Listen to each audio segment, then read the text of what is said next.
This video is sponsored by RKTF University, Radisson Blu.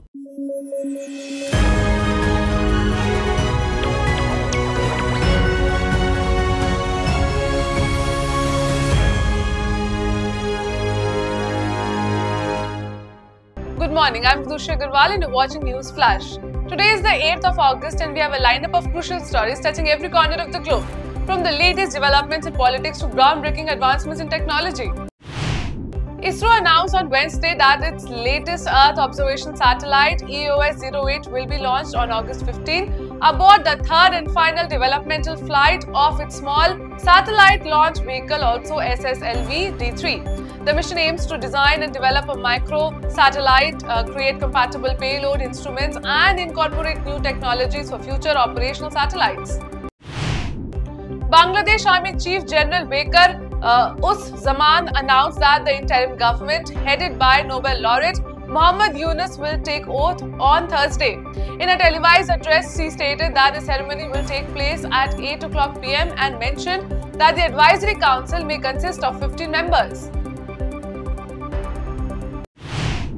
Britain's economy grew more strongly than previously estimated in 2022. The economy expanded by 4.8%, up from the earlier estimate of 4.3%. This revision gives more weight to the oil and gas sector, buoyed by high prices, and the health service, which was addressing COVID-19 backlogs.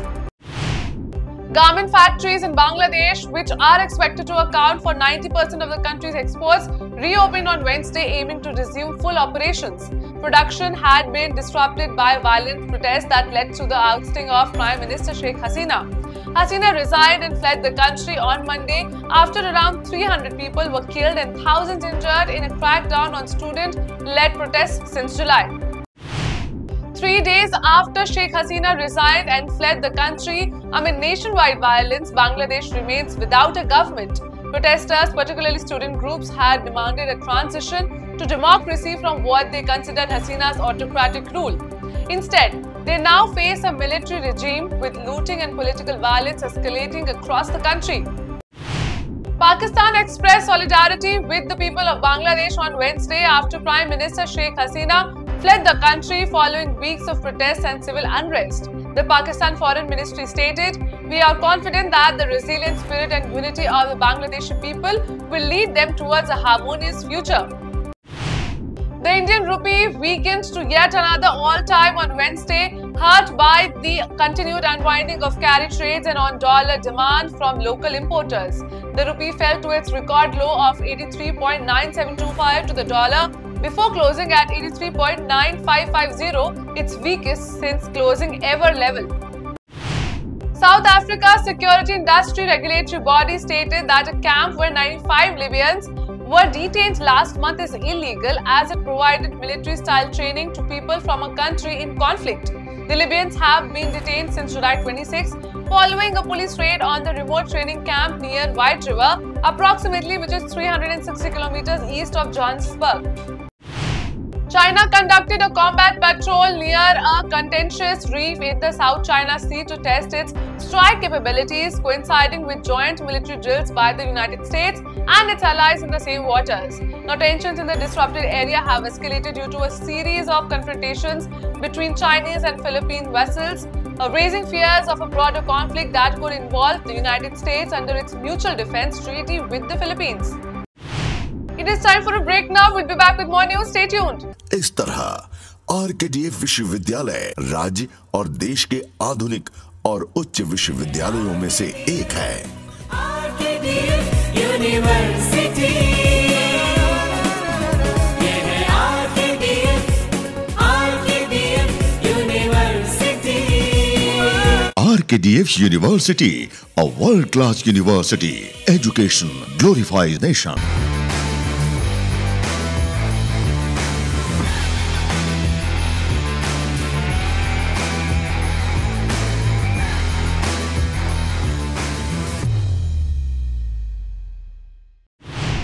Samsung Electronics has reached a significant milestone with its 5th generation high bandwidth memory chips, which is HBM3E, successfully passing NVIDIA's test for use in AI processors. This development is a crucial step for Samsung, the world's largest memory chip maker, as it aims to close the gap with local competitor SK Hynix in supplying advanced memory chips critical for generative AI tasks. A hotel in the wine-making town of Cruyff on the Mosel River in western Germany partially collapsed, resulting in 2 fatalities and several individuals trapped in the wreckage. Authorities reported that 14 people were in the hotel when one story of the building collapsed around 11 p.m. on Tuesday. China has successfully launched the first batch of 18 Kuaifeng satellites, advancing its goal of creating a satellite internet network akin to SpaceX Starlink. This launch, reported by China's Central Television (CCTV), represents a significant milestone in enhancing China's global satellite internet capabilities. In response to the devastating landslides in North Kerala, the state government is offering mental health counseling not only to survivors and the families of the deceased, but also to heavy machine operators involved in recovery efforts. The Health Department Psychology Division is providing support to help these workers cope with the psychological impact of their challenging tasks.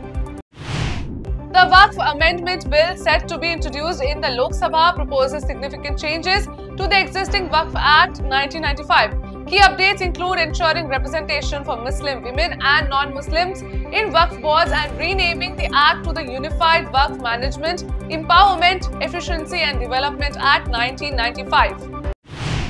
Indian wrestler Vinesh Fogart announced her retirement on Thursday after being disqualified from the Olympics. In an emotional message on X, she said, "Maa, kushti jeet gayi, main haar gayi."